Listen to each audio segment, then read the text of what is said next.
Okay, so let's look at this question. Given below are two statements. Statement number one, the coagulum is formed of network of threads called thrombins. Statement number two, spleen is the graveyard of erythrocytes. Well, in the light of the above statements, choose the most appropriate answer for the options given below. तो what it is saying is that you I believe आपको question का idea लग गया होगा कि दो statements दे रखी हैं और आपको बताना है कि इनमें से कौन सी करेक्ट है और कौन सी इनकरेक्ट है. Yeah, there are two statements. You have to tell which of them is correct and uh, which of it is incorrect. तो आइए वन बाय वन स्टेटमेंट्स को रीड करते हैं. ध्यान से समझते हैं. The first statement states the coagulum is formed of network of threads called thrombins. कह रही है कि जो coagulum है, coagulum मतलब बेटा क्लॉट, ब्लड क्लॉट, या बेसिकली ब्लड क्लॉट की बात हो रही है. हालांकि coagulum can mean a lot of things.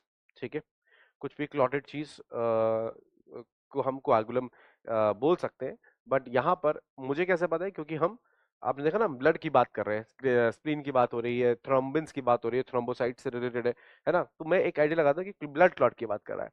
तो कोगुलम कह रहा है कि is formed of network of threads. बिल्कुल, ये बात ठीक है.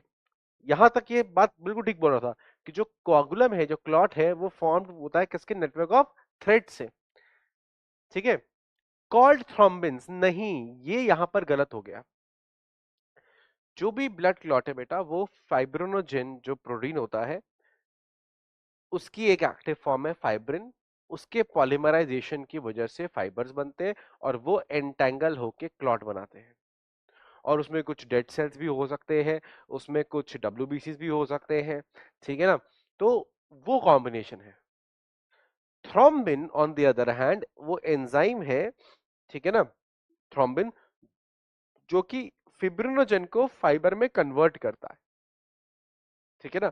जो उस फाइबर्स को बनाने में मदद करता है, उस एंजाइम का नाम है थ्रोम्बिन. ठीक है. तो नेटवर्क या फाइबर्स थ्रोम्बिन के नहीं होते. नेटवर्क्स किसके होते हैं, फिब्रिन के होते हैं, जो फाइब्रिनोजेन से बना है, जिसको बनाने के लिए जिस एंजाइम ने काम किया है, दैट इज थ्रोम्बिन. ठीक है. तो ये स्टेटमेंट क्या हो गई, बच्चा बता देगा सर ये स्टेटमेंट गलत हो गई. Statement number two.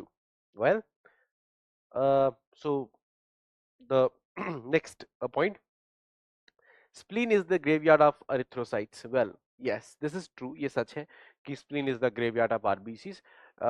Why we consider it a graveyard of RBC is, क्यों हम इसे मानते हैं graveyard of RBC? Because कि जो RBCs होते हैं, उनका एक लाइफ स्पैन होता है 120 डेज का. एक आरबीसी 120 डेज तक जनरली एक्टिव रहता है.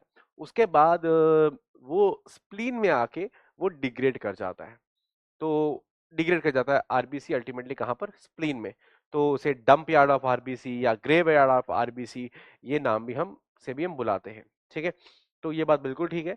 ये तो आई बिलीव बहुत ही कॉमन सा एक लाइन है बायोलॉजी में कि spleen is the graveyard of RBC. तो the statement one is wrong, because यहां पर क्या होना चाहिए था, यहां पर होना चाहिए था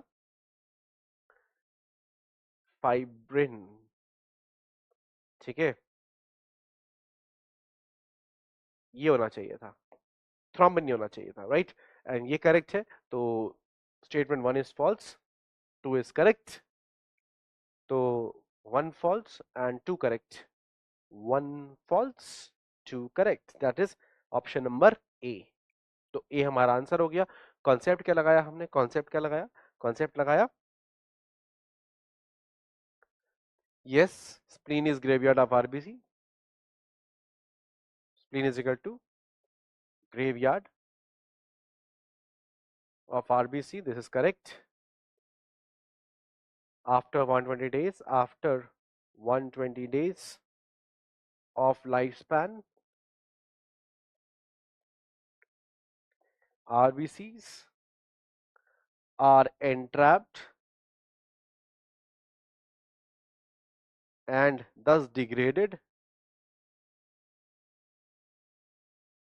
in spleen. Next, coagulum is mainly formed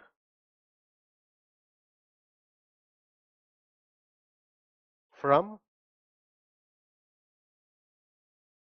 fibrin protein. Fibrin proteins. ठीक है.